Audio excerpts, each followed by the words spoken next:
नमस्कार, मी मधुरिमा। आजच्या या सेशनमध्ये आपण डिस्कस करणार आहोत MH सेट 2019चा क्वेश्चन पेपर। प्रीवियस दोन व्हिडिओजमध्ये ऑलमोस्ट आपण 50 क्वेश्चन्स कव्हर केले होते आणि आता जे आहेत आपण क्वेश्चन नंबर 51 पासून डिस्कस करणार आहोत। क्वेश्चन नंबर 51 बघा, the progeny of single homozygous self pollinated plant is called as. Option दिलेत inbred line, isogenic line, pure line आणि नियर आयसोजेनिक लाईन। आता सगळ्यात महत्त्वाचं single homozygous self pollinated, obviously homozygous पण आहे आणि सेल्फिंग पण होते, म्हणजे सेल्फ पॉलिनेटेड पण आहेत। त्यामुळे त्यांचे जे पेरेंट्स आहे तसेच त्यांचे प्रोजेनी फॉर्म होणार आहे, म्हणजे जितकं व्हेरिएशन्स पेरेंट्समध्ये सेम व्हेरिएशन्स त्यांच्या प्रोजेनीमध्ये येणार आहेत। तर ह्याला आपण काय म्हणतो? ऑप्शन दिलेत इनब्रीड लाईन। इनब्रीड लाईन म्हणजे इथे क्रॉस पॉलिनेशन होत आहे, म्हणून हा ऑप्शन आपला इनकरेक्ट आहे। इनब्रीड लाईनमध्ये क्रॉस पॉलिनेशन।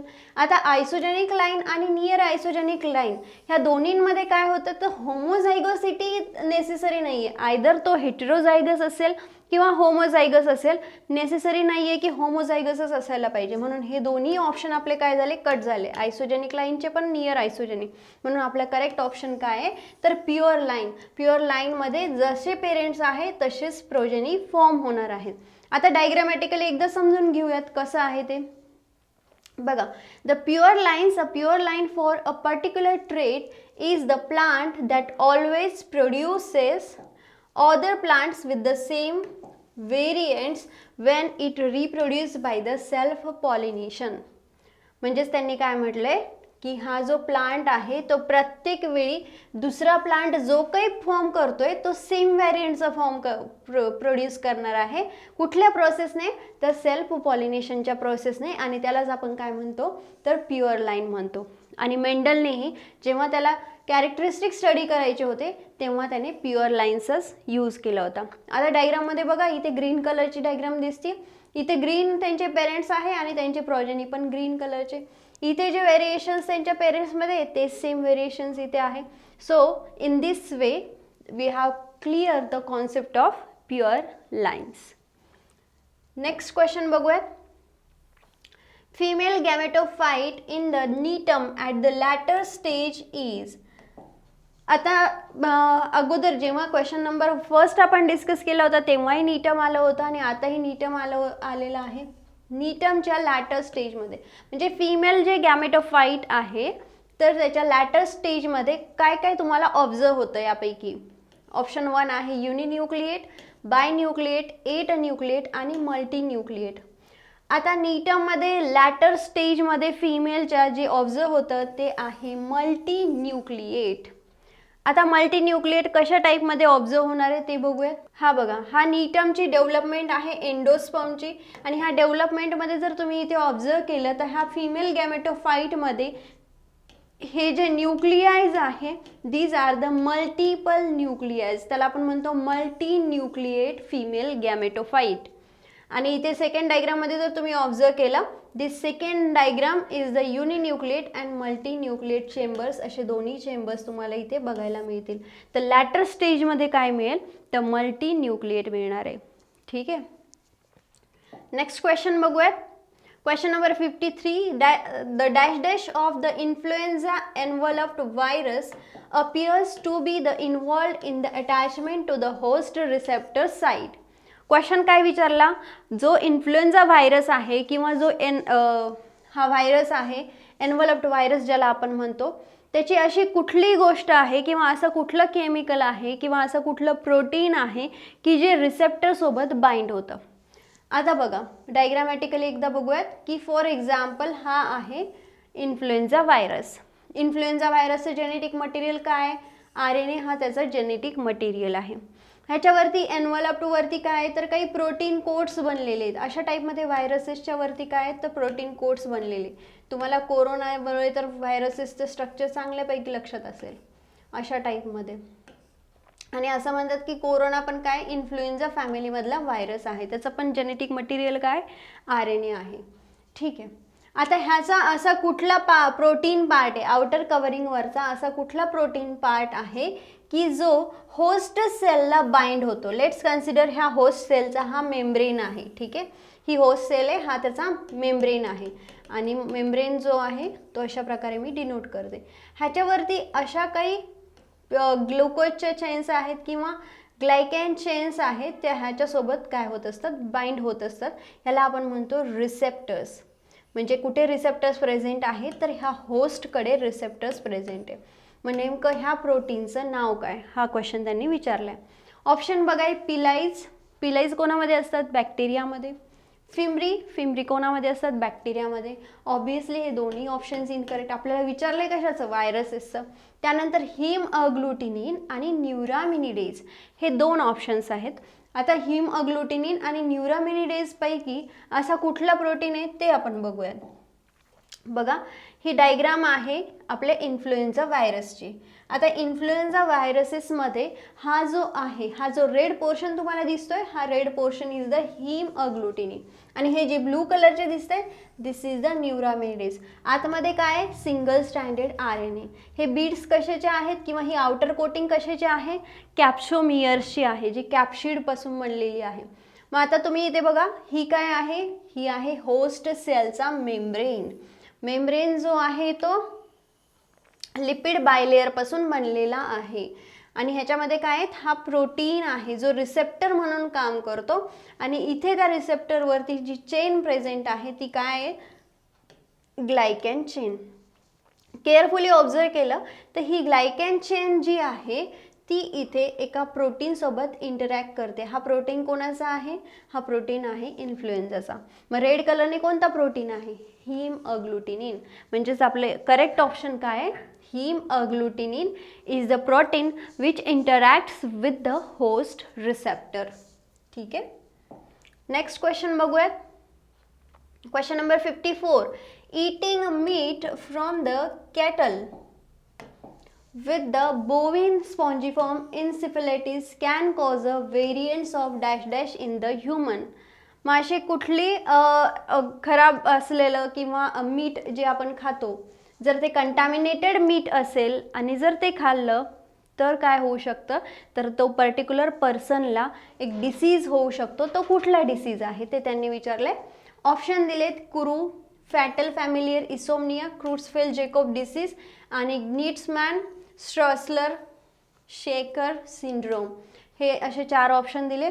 त्यापैकी करेक्ट ऑप्शन आहे क्रुट्सफेल जेकोब डिसीज. क्रुट्सफेल जेकोब डिसीजच कशामुळे होतो, तर इन्फेक्टेड ब्रेन खाल्ल्यामुळे किंवा कंटॅमिनेटेड मीट खाल्ल्यामुळे काय होतं, तर क्रुट्सफेल जेकोब सिंड्रोम होतो किंवा डिसीज होतो. मग ह्याचे सिम्पटम्स काय, तर ह्याच्या सिम्पटम्समध्ये मेमरी लॉस होते, फंक्शनिंग प्रॉपर करत नाही या बॉडीचं. सो अशा वेगवेगळ्या प्रकारचे सिम्पटम्स क्रुट्सफेल जेकोब्स डिसीजमध्ये आढळून येतात. बघूयात क्रुट्सफेल जेकोब सिंड्रोम काय, डिसीज काय. Creutzfeldt Jakob disease may occur spontaneously, be inherited or be transmitted by the contact with the infected tissues such as during the transplant or from the eating the contaminated meat. जर खाल्लं तर ह्या केसमध्ये होऊ शकतो. ठीक आहे, नेक्स्ट क्वेश्चन बघूया. Question number 55. Saffron is produced from the flowers of. Saffron कोणत्या फ्लावर्स पासून बनलेले आहेत. ऑप्शन बघा, Mesua ferrea, Crocus sativus, Nelumbo nucifera and Mammea suriga. So हे 4 ऑप्शन्स आहेत. आता सॅफ्रॉन म्हणजे काय बरं, सॅफ्रॉन म्हणजे केशर. आता हे जे केशर आहे ते कुठल्या प्लांटच्या फ्लावर्सपासून तुम्हाला मिळतंय, तर ह्याचं करेक्ट ऑप्शन आहे क्रोकस सटाइवस. ह्या प्लांटच्या फ्लावर्सपासून तुम्हाला केशर मिळतं. त्याची डायग्रामही बघूयात, खूप सुंदर फ्लावर आहे बघा, अशा टाईपचं पर्पल कलरचं फ्लावर. आणि हे जे त्या फ्लावरच्या आतमध्ये तुम्हाला दिसतंय, तर हे काय आहे, तर दिस इज द सॅफ्रॉन. केशर आहे, जे असं केशर सेपरेट केलं जातं त्या फ्लावर्सपासून, तोच केशर आपण यूज करतो. ठीक आहे, तर आता त्याचं नाव तुम्ही विसरणार नाही आहे, काय, क्रोकस नावाचं आहे, सटाइवस. क्वेश्चन नंबर 56 विचारलाय, Lyme disease is the spread by. Option काय, bedbugs, leech, mosquito, ticks. Bedbugs म्हणजे काय, डेकून. सगळ्यांना माहिती असेल, स्पेसिफिकली जे पुण्यातले लोक आहेत त्यांना आणखी चांगल्या प्रकारे माहिती आहे बेडबग्स काय आहे. त्यानंतर लीच. आता लीच ना एक ॲनिमल सारखा असतो, तो फक्त आणि फक्त ब्लडवरतीच कंटॅमिनेटेड ब्लड पित असतो, अशा टाईपमध्ये असतो तो, फक्त आणि फक्त त्याला ब्लड लागतं सर्वायवलसाठी. तो लीच आहे. मॉस्किटो आणि टिक्स. आता लाईम डिसीज कशामुळे होतो, तर टिक्समुळे होतो. टिक्स काय बरं, टिक्स म्हणजे गोचीड जे ॲनिमल्सवरती असतात प्रेझेंट. तर आता टिक्समुळे लाईम डिसीज होतो. लाईम डिसीजमध्ये काय होतं की एखाद्या ऑर्गनला, म्हणजे फॉर एक्झाम्पल हा ऑर्गन आहे किंवा थाई रिजन आहे ह्युमन बॉडीचा, तर इथे जर त्याला टिक किंवा चावलं, हा फॉर एक्झाम्पल टिक चावलं, तर इथे काय होणार आहे, पूर्ण रेडनेस येणार आहे. हे पूर्ण स्किन काय होणार, रेड रेड रेड सर्क्युलर मध्ये ऑब्झर्व होणार आहे. त्याला आपण म्हणतो that is the lime disease. आणि तो कशामुळे स्प्रेड होतो, टिक्समुळे. नेक्स्ट क्वेश्चन बघूयात. Question number 57. Which of the following of the pairs is not the correct. खालीलपैकी कुठली पेयर करेक्ट नाही आहे. ऑप्शन बघा, C3 plants maize, C4 plants Kranz anatomy, Calvin cycle PGA, Hatch Slack cycle oxaloacetic acid. हे 4 option आहे बघा. आता incorrect कुठली आहे, तर बघा C3 प्लांट्स जो आहे, हा C3 प्लांटचं एक्झाम्पल आहे राईस. C4 प्लांट जो आहे त्याचं एक्झाम्पल आहे मेज. ऑब्वियसली C4 प्लांटमध्ये क्रॅन्स एनाटॉमी तुम्हाला बघायला मिळते. क्रॅन्स एनाटॉमी म्हणजे अरेंजमेंट, बंडल शीथ सेलची, मेझोफिल सेल्सची कशी अरेंजमेंट आहे, त्याला आपण क्रॅन्स एनाटॉमी म्हणतो. केल्विन सायकलमध्ये ऑब्वियसली हा फर्स्ट स्टेबल प्रॉडक्ट आपल्याला बघायला मिळतो PGA. हॅचस्लॅक सायकलमध्ये पण ऑक्झॅलो ॲसिटिक तुम्हाला बघायला मिळेल. So option number B is correct, C is correct, D is correct. विचारलं काय, कुठली पेअर मॅच होत नाही आहे, आणि कुठली पेअर मॅच होत नाही आहे, C3 प्लांटसोबत मेज, कारण की मेजमध्ये C4, मेजला आपण म्हणतो C4 प्लांट किंवा C4 प्लांटचं एक्झाम्पल आहे maize. So the correct option is the C3 plant maize. त्यानंतर नेक्स्ट क्वेश्चन बघा. Delay in the senescence in the plant is caused by. Senescence म्हणजे final stage of the cells. Final stage of the cells म्हणजे एक last स्टेजमध्ये आली आणि त्यानंतर ती डाई होणार आहे, त्याला आपण म्हणतो सीनेसन्स स्टेज. आणि मग ती कशामुळे कॉज होते, तर हे काही हॉर्मोन्स आहेत, मग त्या हॉर्मोन्समुळे कॉज होते का हे विचारलंय. फर्स्ट आहे IBA, त्यानंतर IAA, त्यानंतर सायटोकायनिन आणि जिबरलिन्स. आता बघा IBA जो आहे तो आर्टिफिशियल ऑक्सिन हॉर्मोन आहे. IA जो आहे इंडोल ॲसिटिक ॲसिड, तर हा नॅचरल ऑक्सिन हॉर्मोन आहे. त्यानंतर सायटोकायनिन. आता हे जे दोघं आहेत तर ते कशामध्ये इन्वॉल्ड असतात, ऑक्सिन हा कशामध्ये पर्टिक्युलरली इन्वॉल्ड असतात, तर ऑक्सिन जे आहेत ते ग्रोथमध्ये इन्वॉल्ड असतात, ग्रोथमध्ये इन्वॉल्ड असतात. त्यानंतर सायटोकायनिन बघा, सायटोकायनिन कशामध्ये इन्वॉल्ड असतो, तर तो इन्वॉल्ड असतो सेल डिव्हिजन. आणि जर नवीन नवीन सेल बनत गेल्या तर त्या प्लांटमध्ये काय होणार नाही आहे, सीनेसन्स म्हणजे सीनेसन्स येणार नाही आहे, म्हणजेच तो प्लांट लवकर म्हातारा होणार नाही आहे. काय, डिले इन सीनेसन्स. का, कारण की सेल डिव्हिजन कंटिन्युअसली होत आहे, आणि सेल डिव्हिजन कंटिन्युअसली होत आहे म्हणजे नवीन नवीन यंग सेल्स फॉर्म होत आहेत, आणि हे सगळं कशामुळे होते, बिकॉज ऑफ द सायटोकायनिन नावाच्या हॉर्मोनमुळे. त्यानंतर क्वेश्चन ऑप्शन नंबर D विचारलं आहे gibberellins. So gibberellin is also not the correct option. So the correct option is the cytokinin. तरी एकदा आपण सायटोकायनिनचे काय काय फंक्शन्स आहेत हे बघूयात. सायटोकायनिन काय करतो, तर प्रमोट्स द सेल डिव्हिजन. आत्ताच आपण डिस्कस केलं जो सेल डिव्हिजन. त्यानंतर मॉर्फोजेनेसिस, त्यानंतर लॅटरल बर्ड डेव्हलपमेंट. बर्ड जो आहे तो लॅटरल पोझिशनला डेव्हलप, अशा टाईपमध्ये लॅटरल पोझिशनला development, lateral bud development. Delay of the senescence. So का बरं, कारण की सेल डिव्हिजन कंटिन्युअसली होते, तर सीनेसन्स पण काय होईल, डिले येईल. त्यानंतर स्टोमॅटल ओपनिंगमध्ये पण हा हॉर्मोन काम करतोय. And rapid transport in the xylem stream. So in this way this is the functions of cytokinin. Next question बघूयात. Chromosomal elimination is one of the strategies to develop. Chromosomal elimination अशी strategies आहे की ज्यामुळे काय form होऊ शकतं. आता पॉलिप्लॉइडी option दिलेत, पॉलिप्लॉइडी, ॲम्फिडिप्लॉइड, हॅप्लॉइड, ऑटोपॉलिप्लॉइड असे 4 ऑप्शन्स आहेत. पॉलिप्लॉइड हा वर्ड जिथे येईल, हा इथे पॉलिप्लॉइड आहे, इथे पॉलिप्लॉइड, म्हणजे 2 किंवा 2 पेक्षा जास्त पेयर्स जर असतील क्रोमोझोमचे आपण त्याला पॉलिप्लॉइडी म्हणतो. ॲम्फिडिप्लॉइड म्हणजे काय की पेरेंट्सकडून, दोन्ही पेरेंट्सकडून काय आहे तर 2-2 तुम्हाला क्रोमोझोम्स आलेत, म्हणजे डिप्लॉइड क्रोमोझोम्स आलेत दोन्ही पेरेंट्सकडून, त्याला आपण म्हणतो ॲम्फिडिप्लॉइड. जर तुम्ही क्रोमोझोमला इलिमिनेट केलं, किती क्रोमोझोमला इलिमिनेट केलं तर ह्यापैकी तुम्हाला काय मिळेल तर ह्यापैकी तुम्हाला मिळेल हॅप्लॉइड. म्हणजे ह्यापासून तुम्ही काय फॉर्म करू शकतात तर हॅप्लॉइड्स फॉर्म करू शकतात. सिंपल लॉजिकली पण काही क्वेश्चन्स तुम्ही सॉल्व करू शकतात. Question number 60. Which component of the prokaryotic RNA polymerase facilitates the recognition of promoter sequence? Option आहेत alpha subunit, beta subunit, delta subunit आणि लॅम्बडा सबयुनिट. ठीक आहे, हे 4 ऑप्शन आहे. आता सगळ्यात अगोदर प्रोकॅरियोटिक RNA पॉलिमरेज कुठे काम करतो तर तो काम करतो ट्रान्सलेशन प्रोसेसेसमध्ये. RNA पॉलिमरेज जो आहे प्रोकॅरियोटिक या सबयुनिट्सपासून बनलेला आहे. म्हणजे त्याच्याकडे अल्फाची सबयुनिट आहे, बीटा सबयुनिट आहे, बीटा डॅश सबयुनिट आहे, सिग्मा सबयुनिट आहे. सो ह्या सबयुनिटपासून बनलेला आहे. आता ह्यापैकी असा कुठला सबयुनिट आहे की जो प्रमोटरला रिकॉग्नाइज करतो. म्हणजे ही झाली mRNA वरची सिक्वेन्स. mRNAच्या सिक्वेन्सवरती हा आहे प्रमोटरचा रिजन, जिथून एक्झॅक्टली ट्रान्सलेशन स्टार्ट होतं. हा तुमचा झाला काय RNA पॉलिमरेज. RNA पॉलिमरेज मग ह्याच्यामध्ये अल्फा सबयुनिट आहे, बीटा सबयुनिट आहे, बीटा डॅश सबयुनिट आहे, असे सबयुनिट आहे.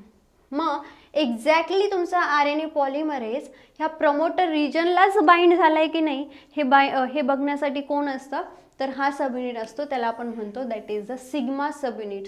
मग सिग्मा सबयुनिट येतो, तो अशा प्रकारे इथे बाइंड होतो आणि बाइंड झाल्याच्या नंतर तो कन्फर्मेशन देतोय की हा जो RNA पॉलिमरेज आहे तो प्रमोटरच्या रिजनलाच बाइंड झालेला आहे आणि फर्दर ट्रान्सलेशन प्रोसेस जी आहे ती तुमची प्रोसीड होते इन दिस वे.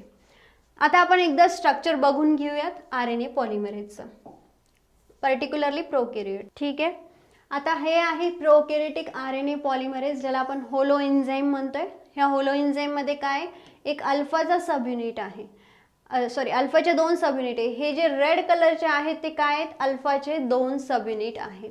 ठीक आहे, त्यानंतर हा जो एक डार्क ग्रीन कलर दिसतोय दॅट डार्क ग्रीन कलर म्हणजे हा काय beta dash subunit. Beta subunit म्हणजे हा येलोइश कलरचा जो आहे that is the beta subunit. आणि त्यानंतर हा जो वरती बाइंड झालेला आहे जो नंतर निघून जातो, जेव्हा ट्रान्सलेशन स्टार्ट होतं तेव्हा सिग्मा सबयुनिट तिथून निघून जातो, तर तो सबयुनिट आहे जो पर्पल कलरने डिनोट केला तो आहे सिग्मा सबयुनिट. मग आता ह्यांचे फंक्शन्स बघूयात, कारण की आता जर सिग्माबद्दल विचारलं तर नेक्स्ट टाइम विचारू शकतात अल्फाबद्दल किंवा बीटाबद्दल किंवा बीटा डॅश. आता आपल्याला माहिती पाहिजे. So chain initiation and interaction with the regulatory protein, हे फंक्शन कोणाचं आहे अल्फा सबयुनिट. दोन्ही पण अल्फा सबयुनिट काय करतात तर चेन सोबत इंटरॅक्ट करत असतात. ठीक आहे, त्यानंतर बीटा सबयुनिटचं काय फंक्शन आहे चेन इनिशिएशन आणि इलॉंगेशन. बीटा सबयुनिट कशामध्ये इन्वॉल्ड आहे इनिशिएशन आणि इलॉंगेशन. हा जो येलो कलरचा आहे ना जो इनिशिएशन आणि इलॉंगेशनमध्ये इन्वॉल्ड आहे. बीटा डॅश तो सगळ्यात महत्त्वाचं काम करतोय. बीटा डॅश काय करतो तर DNA ची बाइंडिंग करत असतो. So involved in the DNA binding. त्यानंतर सिग्मा सबयुनिट आहे आणि सिग्मा सबयुनिट जो आहे तो प्रमोटर रिकॉग्निशनमध्ये आहे. मे बी असंही होऊ शकतं की हा सेम क्वेश्चन रिपीट होऊ शकतो. ठीक आहे, so this is all about the holoenzyme किंवा prokaryotic RNA polymerase. Question number 61 बघा. An appropriate term for the human resident flora is, खालीलपैकी कुठली टर्मला आपण म्हणू शकतो की ह्युमन रेसिडेंट फ्लोराशी निगडीत आहे. ठीक आहे, फर्स्ट ऑप्शन आहे कमेन्सेल्स, पॅरासाइट्स, पॅथोजन्स आणि म्युच्युअलिस्ट. म्युच्युअलिस्ट म्हणजे असे की जे एकमेकांना बेनिफिट करून देतात. म्हणजे ह्याला आपण असं म्हणू शकतो पॉझिटिव्ह. ते काय आहेत म्युच्युअलिस्टिक रिलेशनशिप. ठीक आहे, त्यानंतर पॅथोजन्स तुम्हाला माहिती आहे की ते होस्टवरती अटॅक करतात आणि होस्टला डिसीज कॉज करतात. मग ह्याच्यामध्ये फायदा कोणाचा झाला, बेनिफिट कोणाचा झाला, पॅथोजनचा. म्हणजे अगेन ह्याला असं म्हणू शकतो की होस्ट जो आहे तो निगेटिव्ह आहे आणि पॅथोजन जो आहे तो पॉझिटिव्ह आहे. पॅरासाइट्समध्ये पण तसंच की पॅरासाइट्स काय करतात, अटॅक करतात होस्टवरती, म्हणजेच पॅरासाइट्सला पॉझिटिव्ह आणि ज्या होस्टवरती अटॅक करतात तो निगेटिव्ह. कमेन्सेल्स असे आहेत. आता रेसिडेंट फ्लोरा म्हणजे डेफिनेटली ते कुठल्या टाईपचे आपल्याला हार्म करत नाही, ठीक आहे, कारण की तो राहतोय ना आपल्या बॉडीमध्ये. रेसिडेंट फ्लोरा आहे, तो कंटिन्युअसली राहतोय.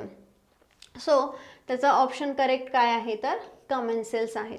मग एक्झॅक्टली कमेन्सेल काय आहे तर आपण हे बघूया. हे बघा, सिम्बायोटिक रिलेशनशिप एकदम सिम्पल टर्ममध्ये समजून घ्यायचं झालं तर फ्लावर्स जे आहेत त्यांचं पॉलिनेशन होतं. फ्लावर्सचं पॉलिनेशन का होतं, कारण की ह्या ज्या बीज आहेत त्या काय करत असतात तर ह्या मध कलेक्ट करतात. जेव्हा त्या मध कलेक्ट करतात ह्या फ्लावर्समधून तर सायमल्टेनियसली त्यांना चिटकून काय आलेलं असतं तर त्यांच्यासोबत चिटकून पोलन ग्रेन आलेले असतात. मग ह्या मधमाशा जातात ह्या फ्लावर्सवरती बसतात, मध घेतात. म्हणजे मध कोणासाठी बेनिफिशियल आहे, त्या मधमाशांसाठी. आणि त्यांनी काय केलं, पोलन ग्रेन आणलाय आणि हा फ्लावर्सवरती टाकलाय. म्हणजे दोघं पण काय बेनिफिशियल. म्हणजे ह्याला रिलेशनशिपला असं म्हणू शकतो positive both is getting benefited. कमेन्सेलिझममध्ये काय होतं की बेनिफिटही नाही होते, एकाला बेनिफिट होत आहे दुसऱ्याला बेनिफिटही होत नाही आणि हार्मही होत नाही. जसं की बघूयात आपण, हा वेल आहे, ठीक आहे, आणि इथे आहेत ब्रँकल्स. आता हे जे ब्रँकल्स आहेत त्या वेलच्या दातांमध्ये जातात. दातांमध्ये का जातात, कारण की ह्या वेलच्या दातांमध्ये काही फूड पार्टिकल्स अडकलेले असतात. मग ते फूड पार्टिकल्स खाण्याचा प्रयत्न करतात. त्यामुळे ना वेलला काही डिसीज होतोय ना वेलला कुठल्या प्रकारचा त्रास होतोय. म्हणजेच काय झालं, बेनिफिट कोणाचा झाला, ह्या ब्रँकल्सचा बेनिफिट झालाय. का, कारण त्याला फूड मिळते. पण वेलचा काय यूज झालाय, नथिंग. सो ह्या रिलेशनशिपला आपण असं म्हणू शकतो positive 0. One is not benefited and one is getting benefited.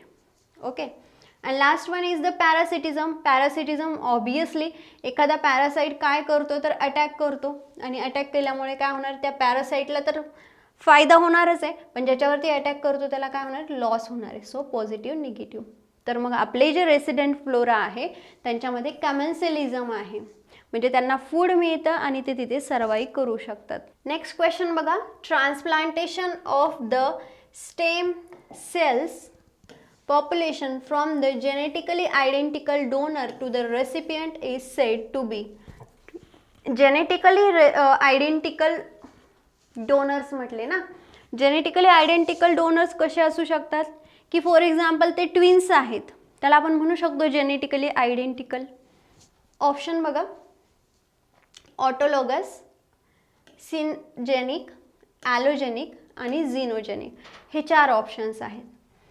विचारलाय काय की एखादी ट्रान्सप्लांटेशन करायचं म्हणजे फॉर एक्झाम्पल एखाद्या डोनरचा ऑर्गन आहे, ह्या डोनरचा ऑर्गन आहे तो कोणाला द्यायचा आहे, अशा स्पीसीजला द्यायचा आहे की जी जेनेटिकली आयडेंटिकल आहे. हा रेसिपियंट आहे पण हा रेसिपियंट काय जेनेटिकली आयडेंटिकल आहे. तेव्हाच काय होईल तर हा ट्रान्सप्लांटेड जो ऑर्गन आहे तो काय होऊ शकतो, ॲक्सेप्ट होऊ शकतो रेसिपियंटमध्ये. ठीक आहे.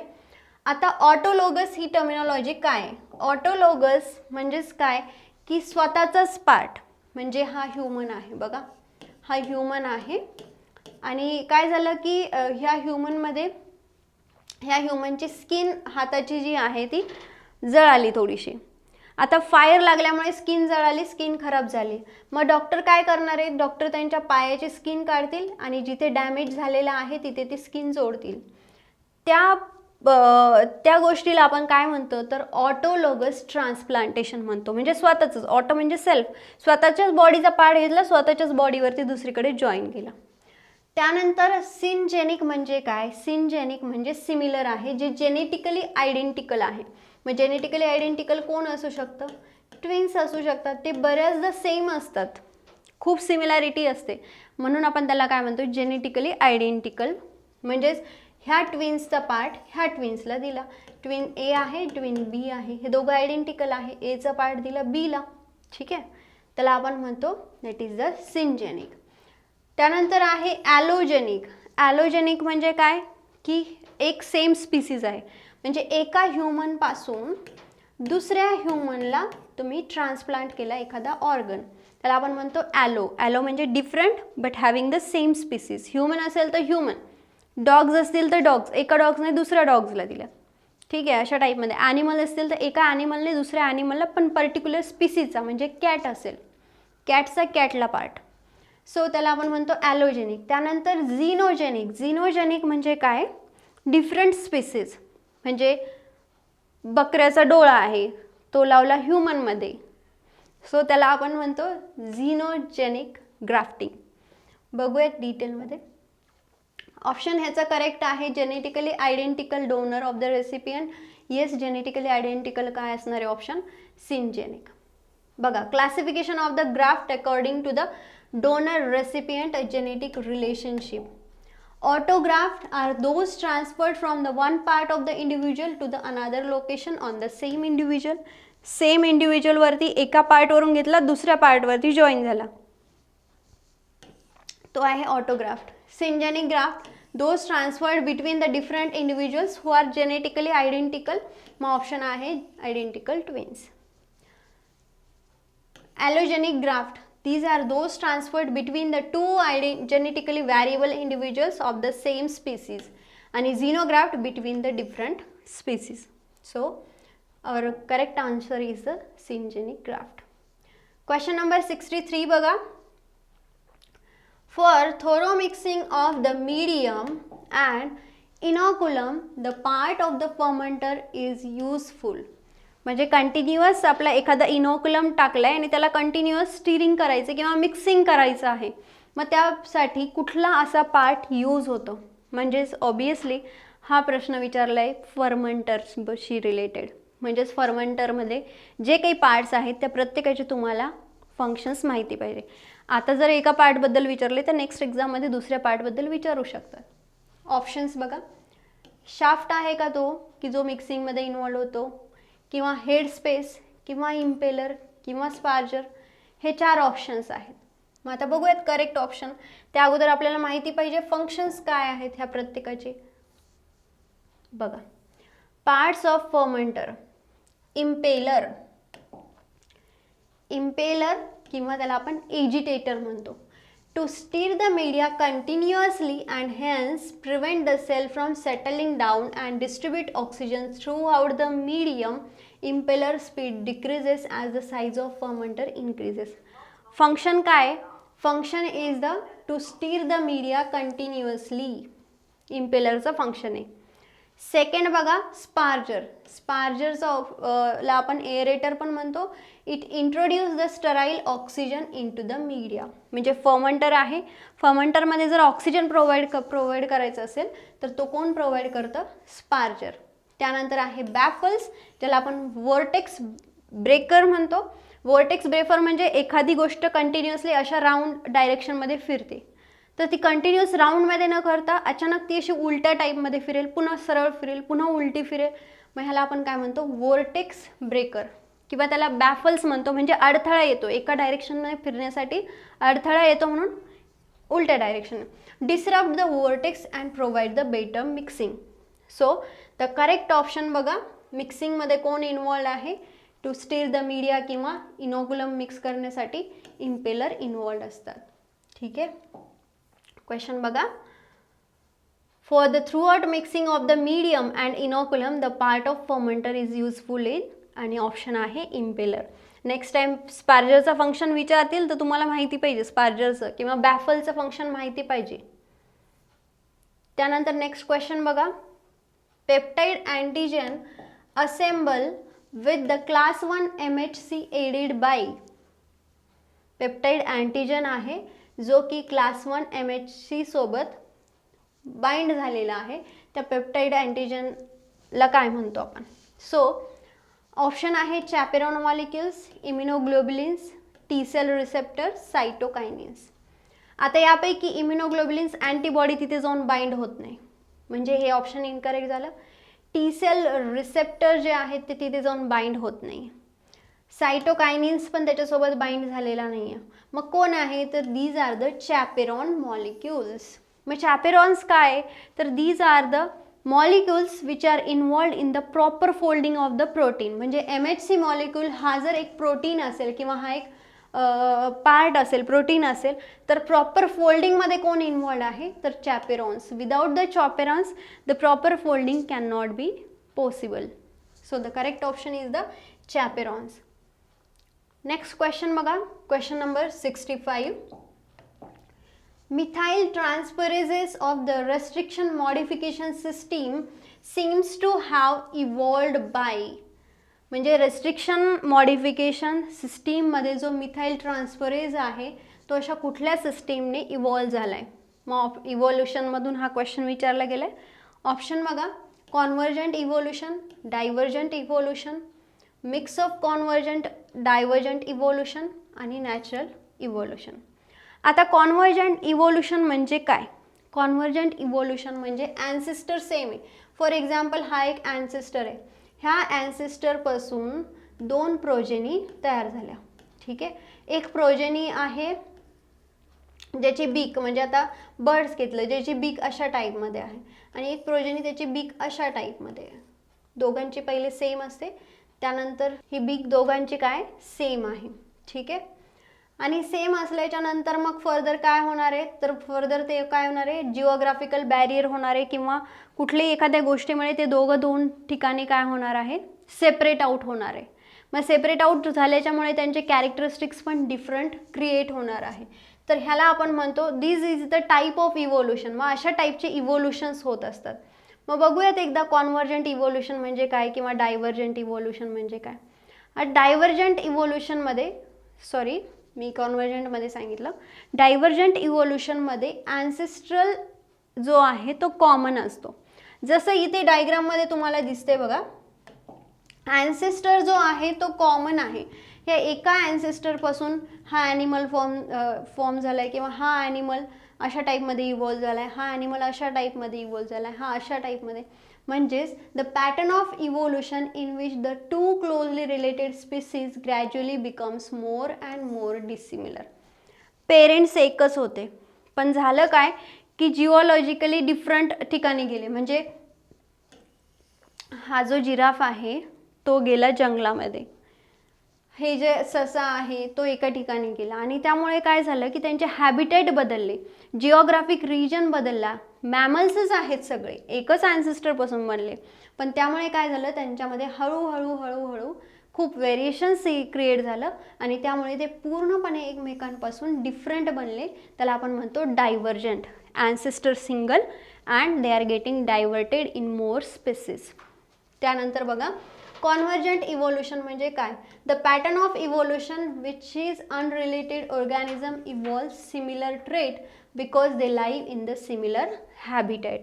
म्हणजे ह्यांचे कॅरेक्टरिस्टिक्स सेम आहे, पण ते एका ॲन्सेस्टरपासून फॉर्म नाही झाले. जसं बघा, ॲन्सेस्ट्रल बर्ड हा ॲन्सेस्टर आहे, आणि हा फल्कन जो आहे तो काय आहे, कार्निवोरस. त्यानंतर ॲन्सेस्ट्रल हा मॅमल आहे, त्याचा बॅट हा काय कार्निवोरस.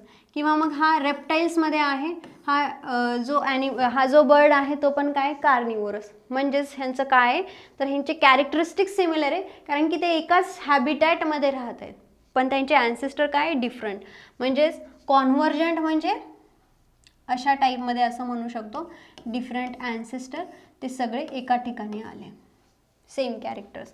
डायव्हर्जंट म्हणजे काय की एक ॲन्सेस्टर आहे त्यापासून सगळे डायव्हर्ट झाले. सो क्वेश्चन काय विचारलं आहे आपल्याला तो एकदा बघूया. क्वेश्चन विचारला आहे, मिथिल ट्रान्सफरेज जो आहे रेस्ट्रिक्शन एन्झाईम मॉडिफिकेशन सिस्टीममध्ये तो कशामुळे इव्हॉल्व झाला आहे, तर तो इव्हॉल्व झाला आहे डायव्हर्जंट इव्होल्युशनमुळे.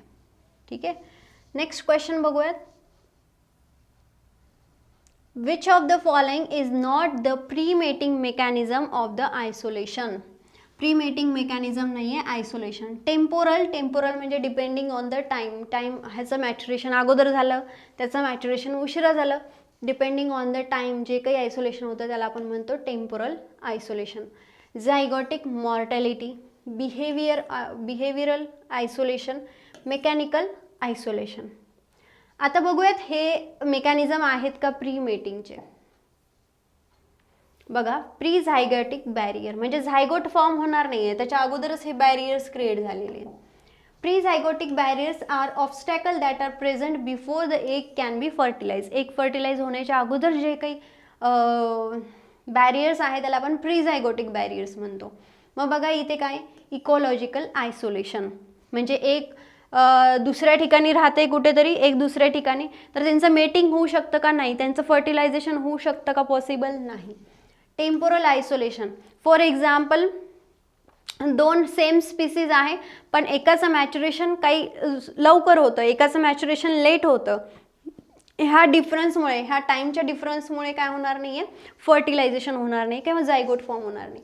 बिहेवियरल आयसोलेशन, यामुळे झायगोट फॉर्म होणार नाही आहे. मेकॅनिकल इनकम्पॅटेबिलिटी, यामुळेही झायगोट फॉर्म होणार नाही, कारण की ह्यांचे जर सेक्स ऑर्गन डिफरंट असतील तरीही झायगोट फॉर्म होणार नाही आहे. किंवा गॅमेटिक आयसोलेशन असेल तरीही झायगोट फॉर्म होणार नाही आहे. And these are the options of the pre zygotic barriers. आता हे तुम्ही रीड केले, आता आन्सर तुम्ही इझिली करू शकता. बघा, which of the following is not a pre mating mechanism. Not विचारले. Temporal isolation, yes pre mating mechanism आहे, म्हणजे हे ऑप्शन आपल्यासाठी इनकरेक्ट आहे. त्यानंतर बिहेवियरल आयसोलेशन आहे, येस हे इनकरेक्ट आहे. मेकॅनिकल आयसोलेशन, येस हा इनकरेक्ट आहे. म्हणजे झायगोटिक मॉर्टॅलिटी जो आहे हा ऑप्शन आपला करेक्ट आहे, कारण की हा प्री मेटिंगच्या मेकॅनिझममध्ये इन्वॉल्व नाही आहे. ऑब्वियसली तुम्ही सिम्पली असं सांगू शकतात की झायगोट फॉर्म होतोय, आणि जर जिथे झायगोट फॉर्म होतोय तो बॅरियर असू शकत नाही, कारण बॅरियर्स काय करतायत, झायगोटला रोखतायत, फॉर्म होण्यापासून रोखतायत. Question number 67. क्वेश्चन नंबर 67 विचारलाय, a clade is the set of species derived from a common ancestor, derived from a two ancestor, derived from the multiple ancestor inhabiting a particular environment. So clade काय आहे हा question विचारलाय. क्लॅड बघूयात. दिस is the क्लॅड. क्लॅड म्हणजे हा एक ॲन्सिस्टर आहे, त्या ॲन्सिस्टर सोबत जेवढे काही डिसेंडंट्स आहेत त्याला आपण काय म्हणतो, क्लॅड म्हणतो. ठीक आहे, हा ॲन्सिस्टर आहे, त्यांच्यासोबत जेवढे डिसेंडंट आहेत त्याला आपण काय म्हणतो, हा क्लॅड आहे. आता इथे बघा, इथे हा ॲन्सिस्टर आहे, ह्याच्यापासून एवढेच डिसेंडंट फॉर्म झाले, पण इथे काय झालं, हा दुसऱ्या ॲन्सिस्टरचा पण डिसेंडंट इन्क्ल्यूड झाला, म्हणजे हा काय झाला, दिस इज द नॉन क्लॅड. सिमिलरली जर इथे तुम्ही बघितलं तर इथे क्लॅडमध्ये हा ॲन्सिस्टर आहे आणि त्याचे ऑल डिसेंडंट्स, हा झाला तुमचा क्लॅड. पण इथे जर ऑब्झर्व केलं तर इथे काय होतं, सगळे डिसेंडंट्स घेतलेले नाही आहेत, म्हणून हा काय झाला, नॉन क्लॅड. आता ऑप्शन काय आहेत बघा. Clade is the set of species. So clade कशापासून फॉर्म झालाय, the clade derive from the common ancestor, म्हणजे हा ॲन्सिस्टर आहे आणि ह्याच्यापासून जेवढे काही डिसेंडंट फॉर्म झालेले आहेत त्याला आपण म्हणतो clade. So clade is the set of species of derive from the common ancestor. Next question बघा, the centre of origin of coffee is. आता हे तर माहितीच असायला पाहिजे, मनाने तर काय सांगू शकत नाही, लॉजिकही लावू शकत नाही. ऑप्शन बघा, ब्राझील, पेरू, मॉलिस्कास, इथिओपिया. काय वाटतंय तुम्हाला? So the correct option is the Ethiopia. कॉफीचं ओरिजिन जे आहे, सेंटर ऑफ ओरिजिन जे आहे ते आहे इथिओपियाला. नेक्स्ट क्वेश्चन बघा, question number 69. The difference between the allopatric and sympatric speciation is with respect to. Option आहे अटेनमेंट ऑफ द, म्हणजे काही त्यांनी स्टेटमेंट्स दिले आणि त्या स्टेटमेंटवरून सांगायचं की कुठलं करेक्ट स्टेटमेंट आहे. ॲलोपॅट्रिक आणि सिम्पॅट्रिक स्पेसिएशन्समध्ये त्यांनी विचारलं आहे attainment of the reproductive isolation, geographical separation, overlap in their distribution. मग ऑप्शनमध्ये दिलं आहे की only 1 is correct, 2 is correct, 3 is correct, 1, 2, 3 is correct. Allopatric आणि सिम्पॅट्रिक स्पेसिएशन काय ते अगोदर आपण बघूयात. ॲलोपॅट्रिक आणि सिम्पॅट्रिक स्पेसिएशनमध्ये जर तुम्ही ऑब्झर्व केला, the allopatric speciation is speciation occurs because of the given group has been separated from the parent group, usually because of the geographical separation as time goes by. म्हणजेच इथे बघा, हा आहे ॲलोपॅट्रिकचा, काय झालं, इथून दरी तयार झाली, दरी तयार झाल्यामुळे काय झालं, हा जो पेरेंट्सपासून एक पार्ट जो आहे तो डिवाइड झाला आणि इथे हा बॅरियरमुळे डिवाइड झालेला आहे, म्हणून ह्याला आपण काय म्हणतो, ॲलोपॅट्रिक स्पेसिएशन. मग आता ह्यांना जिओलॉजिकल कंडिशन्स वेगळ्या मिळाल्या, ह्यांना जिओलॉजिकल कंडिशन्स वेगळ्या मिळाल्या. सिम्पॅट्रिक स्पेसिएशन म्हणजे काय, स्पेसिएशन तर आहे but even though the two groups are still living in the same area, same एरियामध्ये राहत आहेत, ठीक आहे, तरी पण इथे व्हेरिएशन्स आहेत, म्हणजे सेंटरला व्हेरिएशन्स क्रिएट झालं, साईडला व्हेरिएशन्स नाही आहे. सो ॲलोपॅट्रिक आणि सिम्पॅट्रिकला आपण कसं सांगू शकतो की ॲलोपॅट्रिक आणि सिम्पॅट्रिक व्हेरिएशन्स जे आहेत ते का क्रिएट झालेत, because of the geographical separation. So the correct answer is the option number 2 or B or only second sentence is the correct. Allopatric and sympatric. लक्षात ठेवा, ॲलोपॅट्रिकमुळे जिओलॉजिकल बॅरियर्समुळे व्हेरियस स्पीसीज तयार होतात, सिम्पॅट्रिकमध्ये एकाच ठिकाणी व्हेरियस स्पीसीज तयार होतात. And last question, question number 70. The zone at the edge of lake, sea or ocean which is alternatively exposed to the air and immersed into the water is called. असा zone की जो एअरला पण expose होतो आणि वॉटरसोबत पण present आहे, तर त्याला आपण कुठला झोन म्हणतो, पेलॅजिक झोन म्हणतो का, बेंथिक झोन म्हणतो का, लेंटिक का लिटोरल. तुम्ही जर स्टडी केलेला असेल ही सिस्टीम तर तुम्हाला ह्याचा आन्सर येऊ शकतं, ठीक आहे. पण आता एकदा मी तुम्हाला हा पूर्ण कॉन्सेप्ट सांगते म्हणजे तुम्हाला लक्षात येईल. बघा क्वेश्चन काय विचारला आहे की असा झोन सांगा की जो एअरला पण एक्सपोज होतो आणि वॉटरशी पण जुळून आहे. हा जो वरचा पोर्शन आहे हा काय आहे, हा जो वरचा पोर्शन आहे तो पोर्शन काय, लिटोरल झोन, जो साईडने प्रेझेंट आहे बघा, हा लिटोरल झोन आहे, जो एअरशी पण एक्सपोज आहे, वॉटरसोबत पण बाइंड आहे. त्यानंतर मिडल जी झोन आहे त्याला आपण म्हणतो लिम्नेटिक झोन, जी मिडलला आहे, जिथे डेन्सिटी आहे वॉटरची तिथे मिडलला. त्यानंतर ही आहे प्रोफाउंडल झोन, म्हणजे त्याच्या खालची, लिम्नेटिक झोनच्या खालची जी झोन आहे जी त्याला आपण म्हणतो प्रोफाउंडल झोन, म्हणजे जिथे मासे वगैरे जे आहेत ते वावरत असतात त्या झोनला आपण म्हणतो प्रोफाउंडल. आणि बेंथिक झोन म्हणजे सगळ्यात खालची तळाला असलेली झोन जी आहे ती आपली काय आहे, बेंथिक झोन. मग ऑप्शन काय क्वेश्चन काय विचारलाय की एअरला आणि वॉटरसोबत इमर्ज झालेली झोन कोणती आहे, तर इमर्ज झालेली झोन आहे तुमची साईडची झोन. साईडची झोन म्हणजे हा जर तुमचा लेक असेल तर ही साईडची झोन आहे. मग ही साईडची झोन कोणती आहे, that is the littoral zone. मग लेंटिक झोन जी आहे ती मिडल साईडला आहे, पेलॅजिक इथे आहे आणि बेंथिक सगळ्यात बॉटमला आहे. बी पासून लक्षात ठेवू शकतात बॉटमला. So the correct option is the littoral zone, option number. So in this way we have completed up to the 70 questions and अशी सिरीज आपण कंटिन्यू ठेवूयात. जर तुम्हाला हे लेक्चर आवडलं असेल तर नक्कीच लाईक, शेअर आणि सबस्क्राईब करायला विसरू नका. Thank you so much.